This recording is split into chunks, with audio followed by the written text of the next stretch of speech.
जय श्री गणेश। पार्थिव शिवलिंग के पूजन का महामात्य। ऋषिगण बोले, हे सूजी, आप चिरंजीवी हो, आप धन्य हैं जो परम शिव भक्त है। आपके शुभ फल को देने वाले शिवलिंग की महिमा समेत प्रकार से बतलाई गई है। अब आप व्यास जी द्वारा वर्णित भगवान शिव के सर्वोत्कृष्ट पार्थिव लिंग की महिमा का वर्णन करें। सूजी बोले, हे ऋषियों, मैं शिव के पार्थिव लिंग की महिमा बता रहा हूँ।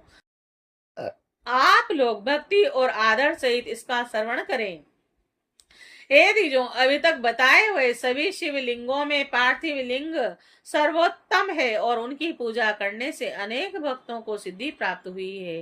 हे ब्राह्मणों, ब्राह्मण, विष्णु, प्रजापति तथा अनेक ऋषियों ने पार्थिव लिंग की पूजा करके अपना संपूर्ण अभिष्ट प्राप्त किया है। देव, असुर, मनुष्य, गंधर्व, नाग, राक्षस गण और अन्य प्राणियों ने भी उनकी पूजा करके परम सिद्धि प्राप्त की है।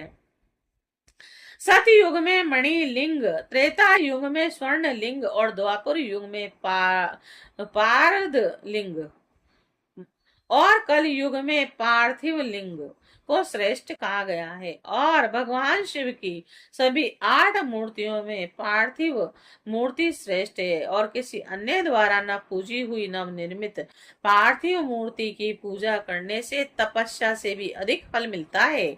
जैसे सभी देवताओं में शंकर श्रेष्ठ और श्रेष्ठ कहे जाते हैं, और उसी प्रकार सभी लिंग मूर्तियों में पार्थिव लिंग श्रेष्ठ कहा जाता है।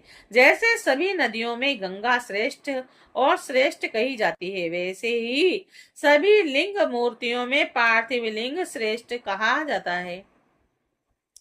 जैसे सभी मंत्रों में प्रणव ओमकार महान कहा गया है, और उसी प्रकार शिव का यह पार्थिव लिंग श्रेष्ठ, आराध्य तथा पूजनीय होता है। जैसे सभी वर्णों में ब्राह्मण श्रेष्ठ कहा जाता है, उसी प्रकार सभी लिंग मूर्तियों में पार्थिव लिंग श्रेष्ठ कहा जाता है। जैसे सभी पुरियों में काशी को श्रेष्ठ कहा गया है, वैसे ही सभी लिंगों में पार्थिव लिंग श्रेष्ठ कहा जाता है। जैसे सभी व्रतों में शिवरात्रि का व्रत सर्वप्रिय है, उसी प्रकार सभी शिवलिंगों में पार्थिव शिवलिंग सर्वश्रेष्ठ कहा जाता है। जैसे सभी देवियों में शैवी शक्ति प्रधान मानी जाती है, उसी प्रकार सभी लिंगों में पार्थिव लिंग प्रधान माना जाता है। जो पार्थिव लिंग का निर्माण करने के बाद किसी अन्य देवता की पूजा करता है, उसकी वह पूजा तथा स्नान दान आदि की क्रिया व्यर्थ हो जाती है, और पार्थिव पूजन अत्यंत पुण्यदायी तथा सब प्रकार से धन्य करने वाला, दीर्घ आयु देने वाला और यह सृष्टि पुष्टि और लक्ष्मी प्रदान करने वाला अतः श्रेष्ठ साधकों को पूजन अवश्य करना चाहिए। उपलब्ध उपचारों से भक्ति श्रद्धा पूर्वक पार्थिव लिंग का पूजन करना चाहिए। यह सभी कामनाओं की सिद्धि देने वाला है। जो सुंदर वेदी सहित पार्थिव लिंग का निर्माण करके उसकी पूजा करता है, वह लोक में धन धान्य से संपन्न होकर तदंतर रुद्र लोक को प्राप्त करता है। और जो पार्थिव लिंग का निर्माण करके वील पत्रों से 11 वर्ष तक उसका त्रिकाल पूजन करता है, उसके पुण्य फल को सुनिए।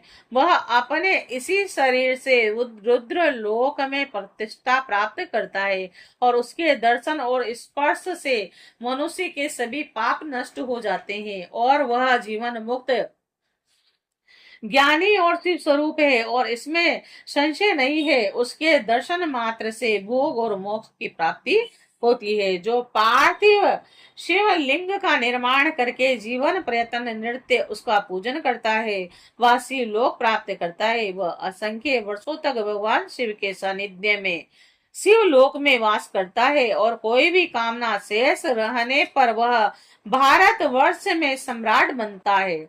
जो निष्काम भाव से नृत्य उत्तम शिव पार्थिव लिंग का पूजन करता है, वह सदा के लिए शिव लोक में वास करता है और शिव सायुज्य को प्राप्त कर लेता है। यदि ब्राह्मण पार्थिव शिवलिंग का पूजन नहीं करता, तो वह अत्यंत दारुण और शूल प्रोत नामक घोर नरक में जाता है।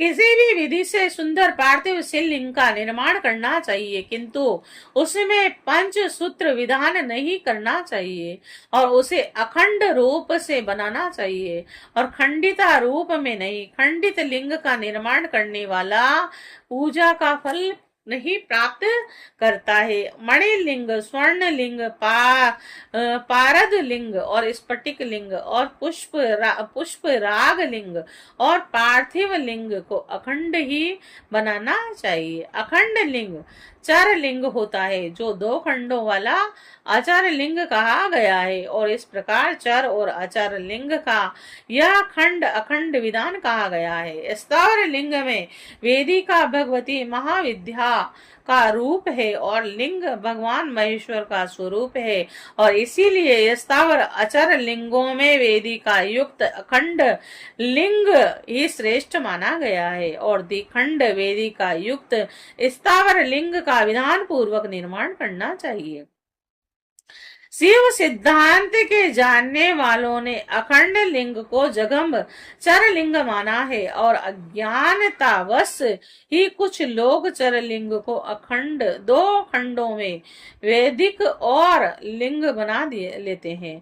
शास्त्रों को जानने वाले सिद्धांत मर्मज्ञ मुनिजन ऐसा नहीं करते। जो मूढ़ जन आचार्य लिंगी को अखंड और चर लिंगी को द्विखंड रूप से बनाते हैं, उन्हें शिव पूजा का फल नहीं प्राप्त होता।